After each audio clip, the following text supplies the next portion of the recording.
Could 40 years of resistance deep in the jungle have changed the course of history for an entire continent? This question still divides scholars studying the decline of the greatest empire of the New World. After the capture of Cusco and the fall of the main fortresses, the struggle did not end but shifted to the impenetrable forests of Vilcabamba. Here, the sons of Manco Inca established a state within a state That defied the mighty Spanish crown for decades. Imagine this lost world. Impassable mountains, dense tropical thickets, where every step could be your last due to traps and ambushes. In today's video, we'll take a detailed look at how a small group of Incas managed to successfully resist the superior forces of the Spanish. We'll reconstruct the events of those years step by step, examine the strategy of guerrilla warfare, and reveal the secrets these places hid from prying eyes. Watch the video until the end, and you'll find out why 15,000 people wept in complete silence during the finale of this long war. Like this video right now if you enjoy historical investigations, subscribe to the channel, and click the bell icon so you don't miss our next videos. Get comfortable, pour yourself some tea, and let's dive into this incredible story together.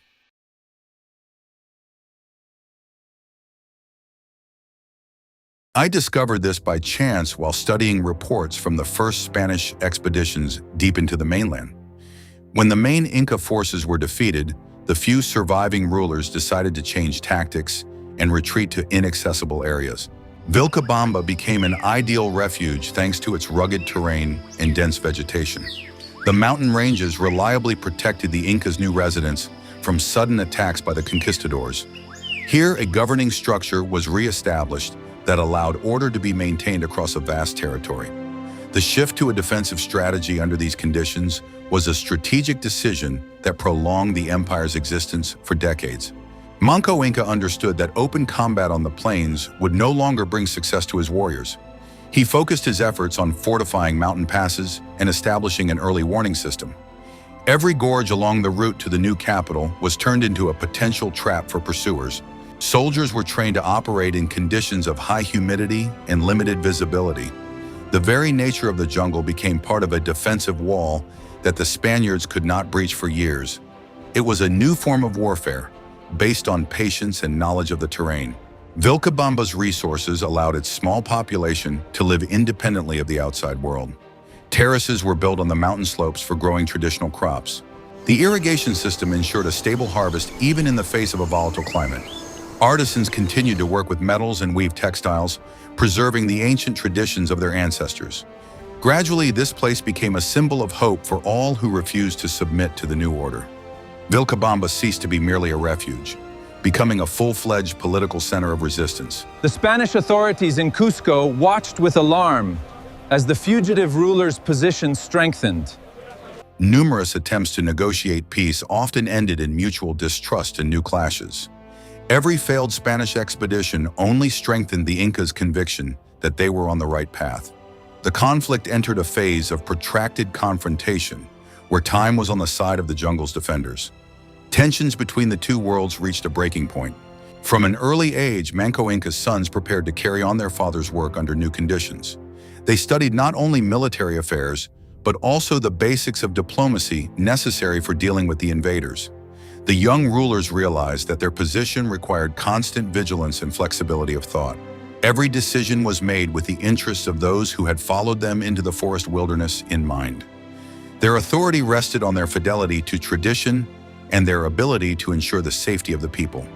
The heirs to the empire understood that the future of the entire culture rested on their shoulders. Organizing daily life in Vilcabamba demanded tremendous effort and discipline from every resident.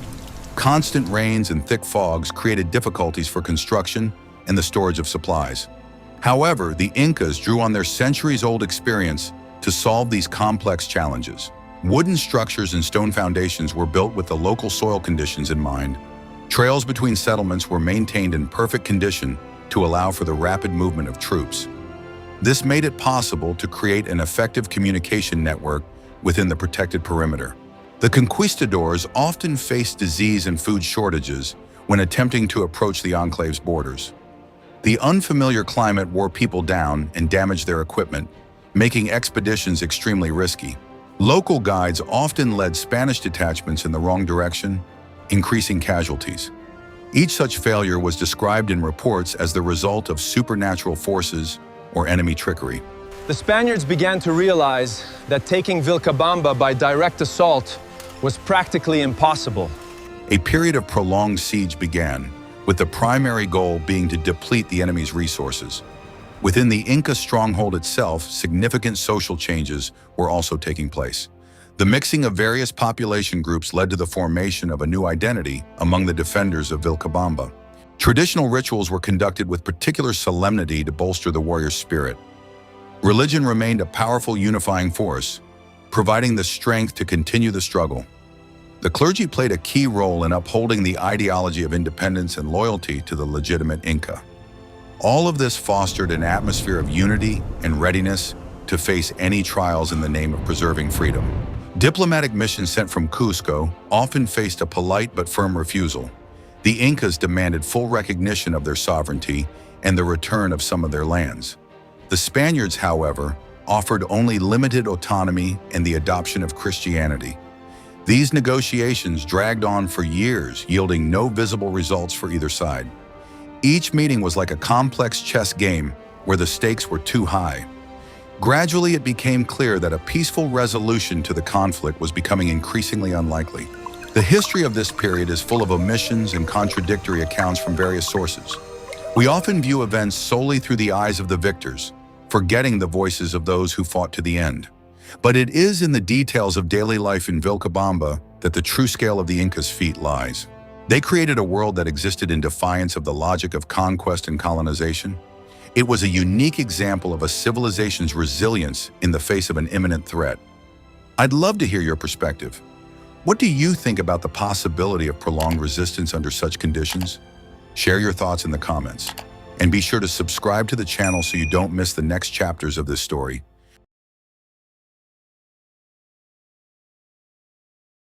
Are you ready to learn the truth about how a handful of warriors held back the onslaught of a regular army? The Incas' main advantage in the forest was their mobility and ability to vanish into thin air. They used narrow trails known only to experienced hunters and locals.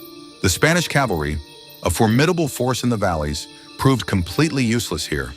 Horses slipped on steep slopes and got bogged down in deep mud after tropical downpours.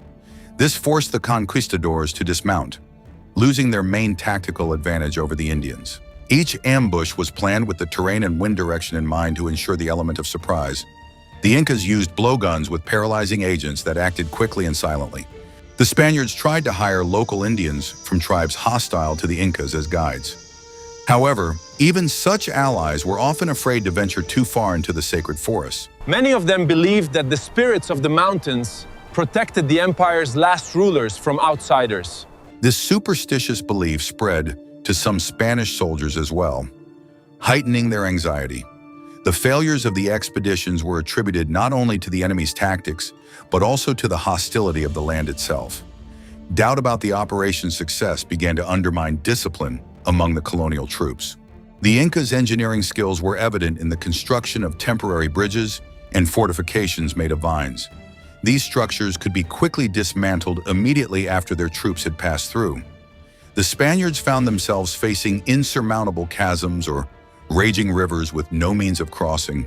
Building new bridges required time and resources, which the expeditions were always short on. While the conquistadors were busy with construction, Inca warriors could attack them from the opposite bank. This war of attrition bore fruit, forcing the Spaniards to return to Cusco. Centralized command allowed for the coordination of multiple units across a vast territory. The Inca personally approved plans for major operations and oversaw their execution through trusted officials. Discipline within the army in Vilcabamba remained high thanks to a strict code of honor. The warriors believed they were defending not only the territory, but also the very order of the universe. Personal loyalty to the ruler was absolute and never wavered in difficult times. This unity made the Inca army virtually immune to internal discord. Many Spanish reports from that time are full of complaints about the unbearable conditions of service in this region. Officers wrote about the constant fatigue of the men and the impossibility of waging a normal war. They demanded more resources and reinforcements. But the crown could not always provide them. The empire's priorities often lay in other regions, which gave the Incas the necessary respite. Vilcabamba remained a thorn in the side of the colonial administration, one that could not be removed. The conflict took on the characteristics of a perpetual standoff with no clear victor. In the next chapter, you'll learn how the tactic of surprise attacks stumped even the best units of the conquistadors. We'll take a detailed look at several key battles that shifted the balance of power in the region. Do you think geography was the Incas' main ally in this conflict? Perhaps it was nature itself that allowed them to hold out so long against superior forces. The answer to this question may be more complex than it seems at first glance.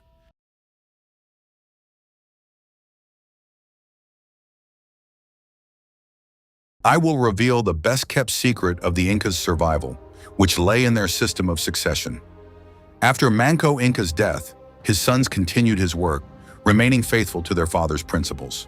Each new ruler assumed the title under conditions of the strictest secrecy and ritual purity. This ensured the continuity of power and the legitimacy of all decisions in the eyes of the people. Knowledge of hidden trails and diplomatic maneuvers was passed down from elders to the younger generation. The legacy of resistance became the greatest treasure, guarded deep within the jungle. Negotiations with the Spanish authorities required exceptional caution and insight from the Inca. Every gesture and every word was analyzed for hidden meanings and potential threats. The Spanish used Catholic missionaries as intermediaries, hoping for their peaceful influence. The Incas, however, saw Christianity merely as a tool to strip them of their ideological foundation. Nevertheless, temporary truces provided an opportunity to regain strength and fortify their defenses. This complex game, teetering on the edge of war and peace, continued for years. Titu Cusi Yupanqui, the next ruler, adopted a more proactive stance toward the invaders. He began recording the history of his people to convey the truth to future generations and the Spanish king. His chronicles became a unique testimony of resistance, written from the perspective of the Incas themselves. They described the crimes of the conquistadors and the legitimate rights of the rulers of Vilcabamba to their lands. It was an intellectual struggle for recognition, waged in parallel with military operations. Titu Cusi understood the importance of documenting his claims. At this time, Vilcabamba became a crossroads of various cultural influences. The Incas began to incorporate elements of Spanish clothing and daily life, adapting them to their own traditions. Some Spanish defectors found refuge among the Incas, sharing valuable knowledge about the enemy's technologies. This created a unique environment where the old world met the new in conditions of isolation. Despite external borrowings, the core of the culture remained intact and deeply traditional. The resistance drew strength from ancient roots that sustained life. The Spaniards continued to send reports to the king about the Forest King's impossible demands. They described Vilcabamba as a nest of rebels threatening the stability of the entire colony. The administration in Lima demanded a final resolution of the issue by any means necessary. However, the lack of accurate maps and fear of the jungle held back a large-scale offensive. The colonial authorities preferred tactics of intrigue and attempts to bribe individual members of the nobility, but the unity of the Inca leadership remained an unshakable barrier to the enemy. Gradually, the atmosphere within the Spanish camp itself began to change with the arrival of new officials. Harsher methods of governance demanded swift and decisive victories over any resistance. The time for compromises and lengthy negotiations was coming to an end, giving way to a policy of force. The stakes in this confrontation had risen to their highest point, leaving no room for maneuver. The Incas sensed this change and began preparing for a decisive clash. Vilcabamba stood still, awaiting the inevitable storm that would settle everything. If you're interested in such details from the lives of history's forgotten heroes, please like this video.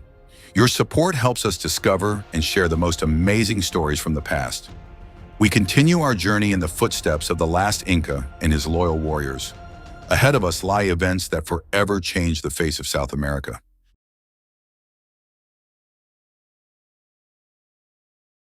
Guess what happened next after the death of Manco Inca and the beginning of his heir's reign? The Spaniards decided to change tactics and sent an entire delegation with gifts to Vilcabamba. They hoped that luxury and promises of a peaceful life would break the will of the young rulers. In response, the Incas held a reception intended to demonstrate their own grandeur and wealth. The conquistadors were amazed at how the splendor of the imperial court had been preserved deep in the forest. It was a battle of images, with each side trying to prove its superiority. Seri Tupac ultimately accepted the Spaniards' offer and left Vilcabamba, heading for Cusco. This event caused shock and disappointment among those who remained to defend the forest fortress. His departure was seen by many as a capitulation and an admission of defeat in the long struggle. The Spaniards responded by tightening the blockade and attempting to isolate the enclave from its allies among the local population. They built checkpoints at all known exits from the mountain valleys. Trade was virtually halted, creating serious difficulties for the inhabitants of the forest state. The shortage of salt and metal goods began to affect people's daily lives and health, but the Incas held on, finding new ways to be self-sufficient in the harsh conditions. Their tenacity commanded involuntary respect even from their fiercest enemies. The Catholic Church continued to insist on the Incas' baptism as the main condition for peace. Titu Cusi formally agreed to this, hoping to gain political benefits and recognition of his rights. However, his baptism was perceived by many warriors as a sign of weakness and a departure from the faith of their ancestors. This created a certain internal tension, which Spanish spies skillfully exploited. The religious issue became yet another fault line in the already fragile social structure. External pressure was compounded by internal conflicts, weakening the unity of the resistance.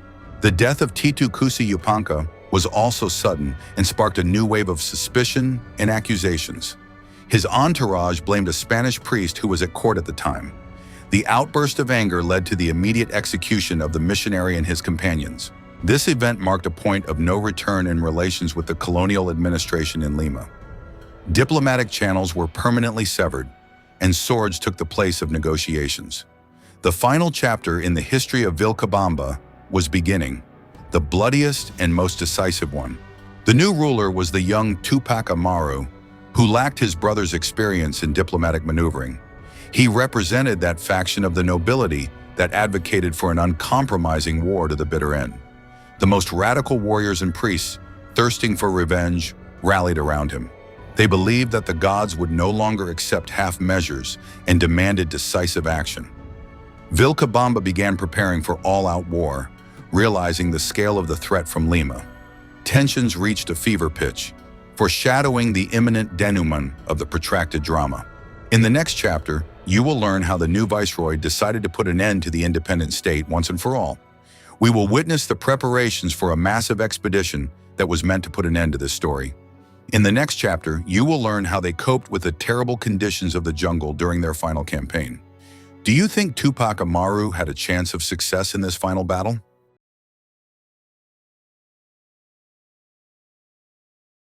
With Tupac Amaru's ascension to power, the spirit of resistance in Vilcabamba took on a new, harsher form. The young ruler refused any contact with the Spaniards, considering them enemies unworthy of trust. All roads leading to the capital were blocked, and border security was significantly reinforced. The enclave's inhabitants went on a war footing, realizing the imminence of a decisive clash. Preparations for defense were underway around the clock in all settlements under the Last Inca's control. Every able-bodied man was enlisted in the militia and underwent training. Traditional rituals of purification and sacrifice became a daily practice at court. Priests prophesied a great battle that would determine the fate of the world for centuries to come. These prophecies strengthened the people's resolve and provided them with moral support in difficult times. The information war was waged in parallel with preparations for military operations on the ground. Toledo issued decrees declaring the Incas outlaws and calling on the local population to hand over the rebels. In response, Tupac Amaru sent his messengers to the jungle tribes, calling on them to unite against their common enemy. These messages evoked memories of a time of past glory and promised liberation from the oppression of outsiders. The battle for the hearts and minds of the indigenous peoples was no less intense than the open skirmishes. Each side sought allies for the impending large-scale confrontation. The terrain of Vilcabamba at this time of year was particularly harsh due to the rainy season.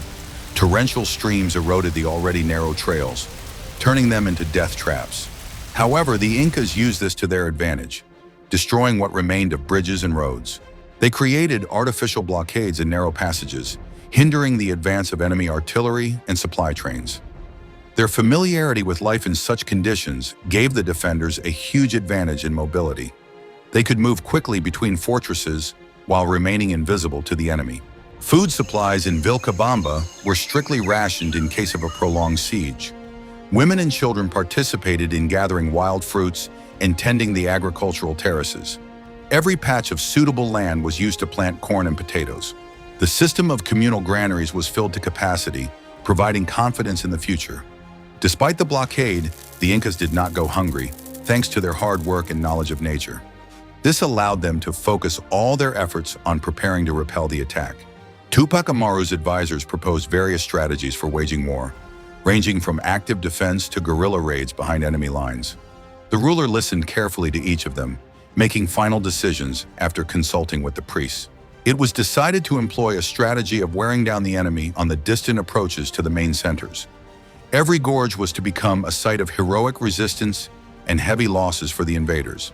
The defense plan covered the entire territory of the enclave, leaving no unprotected areas.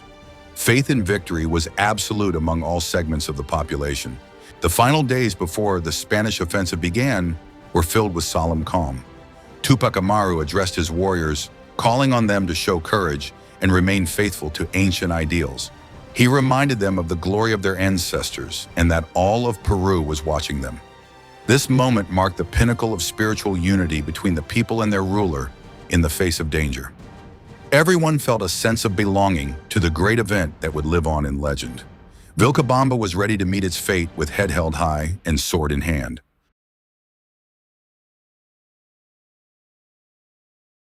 Here is what is happening behind the closed doors of headquarters as the final blow against independence is being prepared.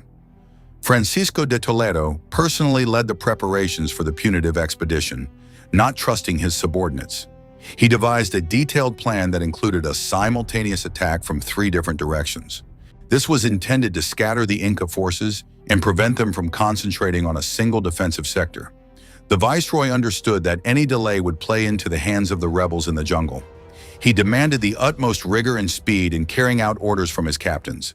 Toledo's army consisted of battle-hardened professionals and numerous auxiliary units. Among them were siege experts and engineers, capable of building crossings under any conditions. Light cannons were deployed, which could be dismantled for transport along mountain trails. The Spaniards were aware of the complexity of the task and prepared for it with all the seriousness of the European military school. Every soldier received new uniforms and an increased supply of ammunition. The preparations were extensive, drawing on all the resources of the colonial administration. Toledo also employed psychological tactics against the defenders of Vilcabamba. He distributed leaflets promising amnesty to those who voluntarily laid down their arms and handed over the ruler. This was an attempt to sow seeds of discord within the Inca elite before the start of active hostilities. However, Tupac Amaru harshly suppressed any signs of defeatism among his supporters. The Inca understood that unity was their only salvation in the struggle against such a powerful enemy. The Spaniards' attempts to undermine the resistance from within failed completely this time. Just before the start of the campaign to Cusco, a solemn mass was held to pray for the success of the enterprise. Toledo sought to give the expedition the character of a crusade against paganism and chaos. This was intended to boost the soldiers' morale and justify any losses in their eyes. The church fully supported the viceroy's initiative, seeing in it an opportunity for the final Christianization of the region. Religious fervor became an additional incentive for the conquistadors, who thirsted for glory and the salvation of their souls. The final stage of the long confrontation between 2 civilizations was beginning. Gradually, the Spaniards reached the first fortified lines of Vilcabamba in the mountain passes. Here, the first serious battles for key heights and bridges began.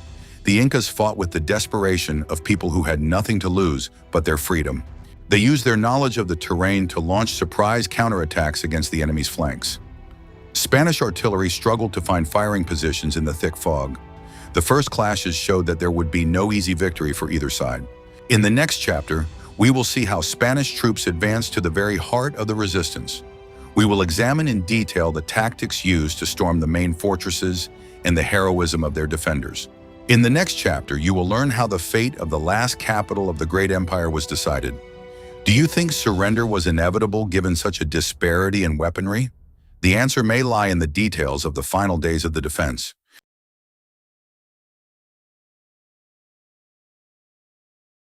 The siege of Vilcabamba began with the capital completely cut off from the outside world. Spanish forces surrounded the city in a tight ring, cutting off all supply lines and escape routes. Toledo personally arrived at the besiegers' camp to inspire the soldiers for the final assault. He saw before him the goal that many of his predecessors had strived for over the course of 40 years. The city seemed quiet and deserted, but this silence was deceptive and harbored a threat. The defenders were preparing for their final battle within their stone walls. Tupac Amaru remained among his warriors until the very last moment, inspiring them by his personal example. When it became clear that the city could not be held, he ordered the main warehouses and temples to be set on fire. The Inca did not want the sacred relics and supplies to fall into the hands of the invaders intact. Under cover of smoke and chaos, a small group of loyal followers attempted to break through the encirclement. They hoped to retreat deeper into the jungle to continue the fight in other regions. It was a moment of the greatest tension and tragedy in the history of the jungle state. The Spaniards pursued the fugitives hot on their heels, using experienced local trackers. The chase lasted several days in conditions of unbearable heat and high humidity. Tupac Amaru and his companions were utterly exhausted by the lack of food and constant movement. They discarded valuables and gold to make their way through the impenetrable thickets easier. But the ring of pursuers gradually tightened, cutting off more and more paths to safety. The Inca realized that his time as ruler of a free people was coming to an end. Tupac Amaru was captured in a small temporary camp on the riverbank. He was seized while asleep and did not have time to offer serious resistance to his captors. His wife and several loyal military commanders who had shared his hardships were taken along with him. The Spaniards treated him with outward respect, but did not remove his shackles for a single moment. This was Toledo's greatest victory, marking the end of an entire era in Peruvian history. The capture of the last Inca signaled the final fall of Vilcabamba as a political center. News of the ruler's capture quickly spread throughout the region, causing despondency among the resistance's supporters. Many warriors in remote fortresses laid down their arms, realizing the futility of continuing the fight. The enclave's administrative structure instantly collapsed without its central figure. Vilcabamba ceased to exist as a unified entity, transforming into a collection of scattered groups. The Spaniards began the systematic destruction of all fortifications and buildings in the former capital. The city, which had defied the crown for 40 years, was turning into ruins, swallowed up by the forest. Witnesses described Tupac Amaru's state of mind during those days as calm and dignified. He accepted his fate with the dignity of a man who had fulfilled his duty to his ancestors. In prison, he conversed with Christian priests, showing interest in their teachings while remaining true to his roots. His presence in the city stirred unrest among the local population, who saw him as a martyr for his faith. Toledo feared possible riots and reinforced security at all strategic sites in the capital. Tension in Cusco reached its peak before the sentence was announced. The story's conclusion was approaching with relentless speed, leaving less and less hope for a miracle. All attempts by the nobility and clergy to soften Toledo's heart and replace the execution with exile were rejected. The viceroy believed that only the death of the last Inca would put a final end to the empire's history. He wanted to destroy not only the man, but also the very symbol around which a new uprising might rally.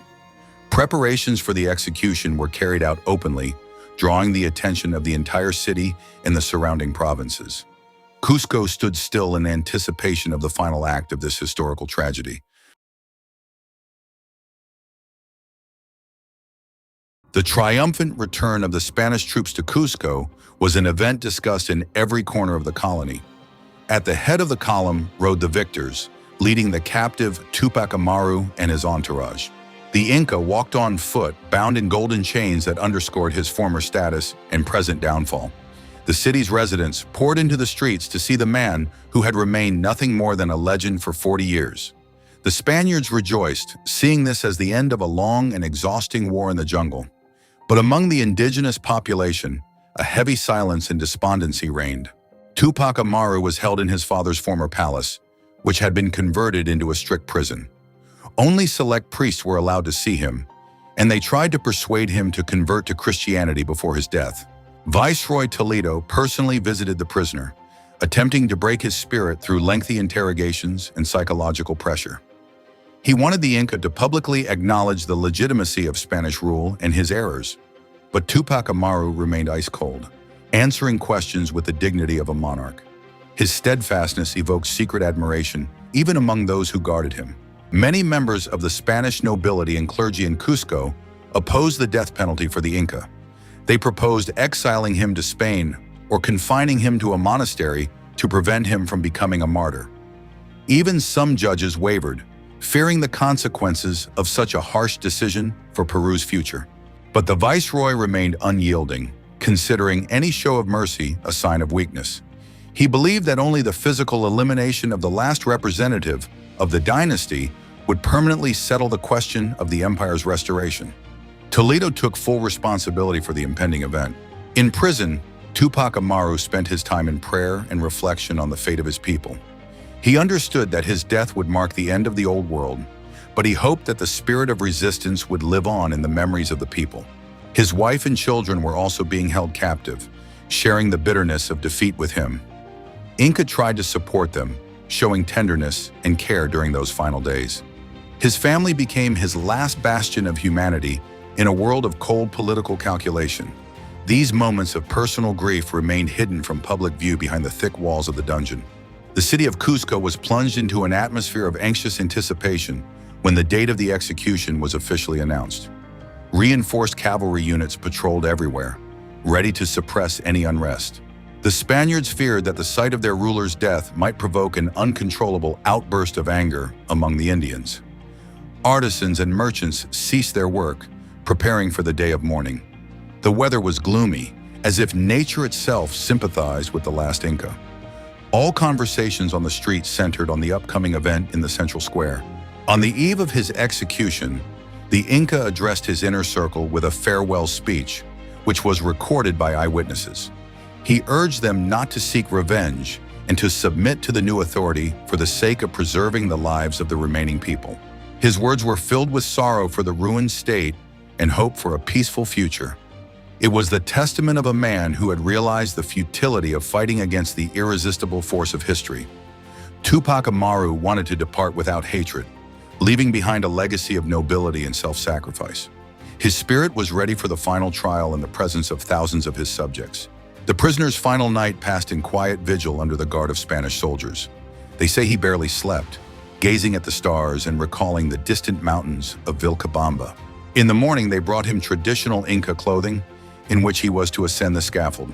He put it on with his usual grace, as if preparing for the most important ritual of his life. The guards noted his extraordinary calm and lack of fear in the face of death. Tupac Amaru was ready to meet his fate and go down in the history of his people forever.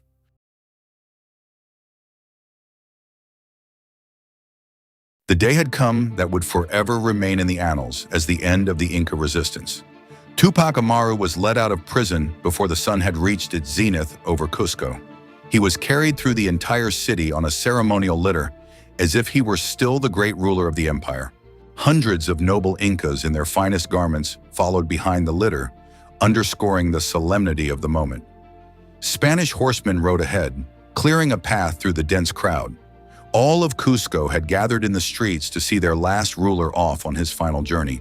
Tupac Amaru stepped onto the platform with his head held high, not looking at his executioners or judges. He addressed the crowd with a short speech in Quechua, urging them to preserve the memory of their ancestors. His voice rang out clear and firm, reaching the farthest rows of the gathered crowd. At that moment, 15,000 people began to weep, but it was a quiet, stifled weeping, without cries or moans.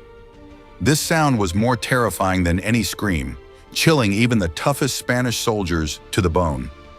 The psychological impact of this collective grief was colossal and unforgettable for everyone present. The Spanish officers and Viceroy Toledo himself felt a sudden fear in the face of this silent sea of tears. They realized that a single wrong move could provoke a spontaneous riot that would sweep them all away. Toledo ordered the execution to begin immediately so that the ceremony could be concluded as quickly as possible. The executioners hurried. Their hands trembled with tension and under the heavy gaze of thousands of people. The atmosphere in the square was electrified to the breaking point, ready to explode at any moment. Every second of delay seemed like an eternity to those standing on the platform. Inca knelt before the block, maintaining his unfathomable calm until the very end. He closed his eyes as if entering a deep meditation or communicating with the spirits of his great ancestors. The crowd in the square froze, holding their breath at this fateful and sacred moment. The final blow was swift, putting an end to the 40-year war for Vilcabamba. In that very second, a single heart-wrenching cry rang out over the square, only to die down immediately, replaced by a deathly silence. The history of the Inca Empire officially ended on that sun-drenched platform. The Spaniards hurried to carry away the Inca's body and head, fearing they would become objects of worship for the Indians. Toledo ordered the remains to be buried in a secret location to erase even the memory of the ruler's final resting place. But the people's memory proved stronger than any decrees or prohibitions of the colonial administration. Every witness to that day carried with them the image of Tupac Amaru as a symbol of their people's indomitable spirit. The legend of the last Inca began to take on a life of its own, independent of real events. It became part of a cultural code that could not be destroyed by the sword. However, the silence in Cusco's main square that day marked the beginning of a new phase in the lives of the indigenous population. It was a time of inward retreat and the preservation of traditions in deep secrecy from the eyes of the colonizers. The Quechua and other peoples of Peru learned to survive by adapting to new conditions without losing their essence. Tupac Amaru became the first in a long line of martyrs whose names inspired future generations of freedom fighters. His image transformed into the mythical hero Inkari, who would one day return to restore justice. The prophecy of the Inca's return became the main hope of the oppressed. The ruined Vilcabamba was gradually overgrown by the jungle, becoming part of the wild landscape. The stone walls of the palaces and terraces were hidden beneath layers of moss and vines, slipping from view. The fortress city turned into a ghost, its location forgotten for 3 long centuries. But the history of this place lived on in the stories of the elders and the songs of the shepherds in the mountains. The end of the 40-year war marked the end of one chapter, but not the entire book of this great land's history. The last Inca departed, leaving behind a void that nothing could fill.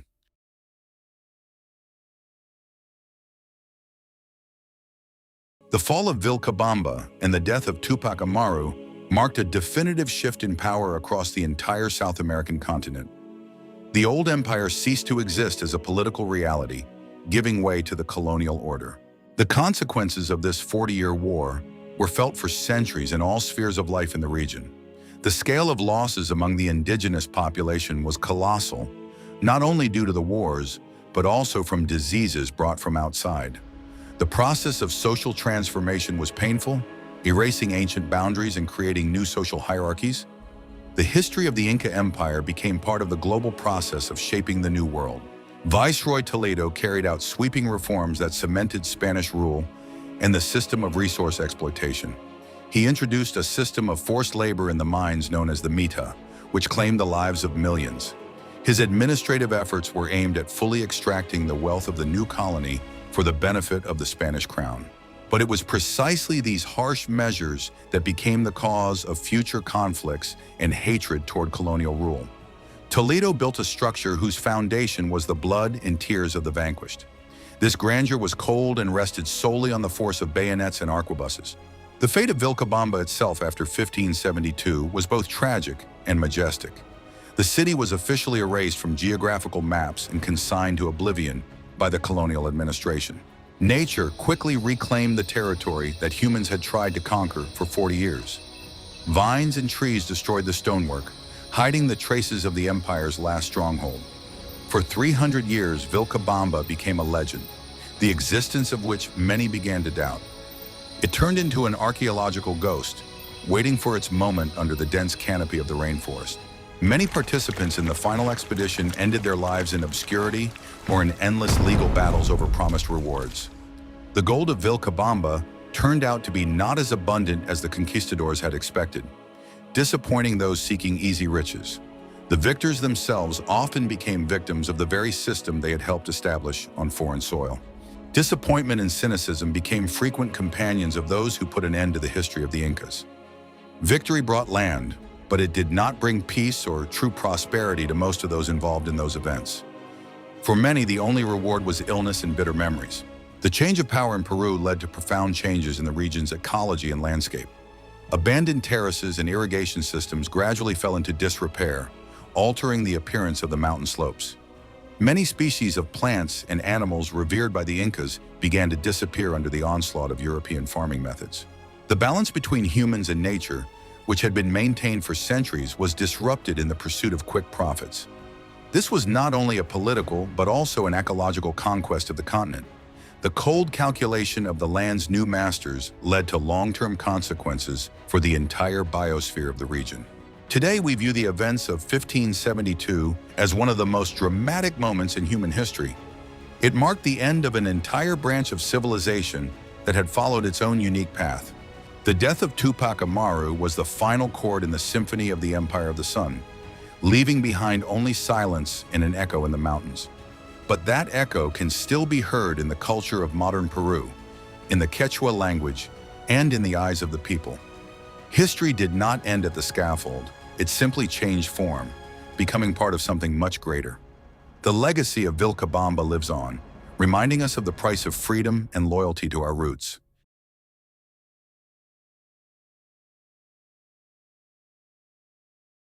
In the finale, we see the scale of the losses, which is difficult to comprehend even after so many years. The empire fell, but its spirit remained in the midst of Vilcabamba and in the silence of thousands of people in the plaza of Cusco. It was a cold and monumental finale that changed the face of the world forever. Subsequent accusations and new conquests only confirmed the importance of this event for the entire history of the world. We close this chapter, but the memory of the last Inca remains with us as an eternal reminder of the power of the human spirit. It was the culmination of a long process that determined the fate of millions for centuries to come. The story of the 40-year war in the jungles of Vilcabamba leaves us with many questions about the nature of power, resistance, and human dignity. We have witnessed the greatness of an empire fade into the shadows of the forests, transforming into a legend that lives on today. The tragedy of Tupac Amaru is not merely the end of a dynasty, but a symbol of an entire people's resilience in the face of inevitable change. Which of the Incas' strategies do you find most well thought out? And could the outcome have been different under different circumstances? Leave comments below with topics for future videos you'd like to see on our channel, and be sure to subscribe so you don't miss new chapters of world history.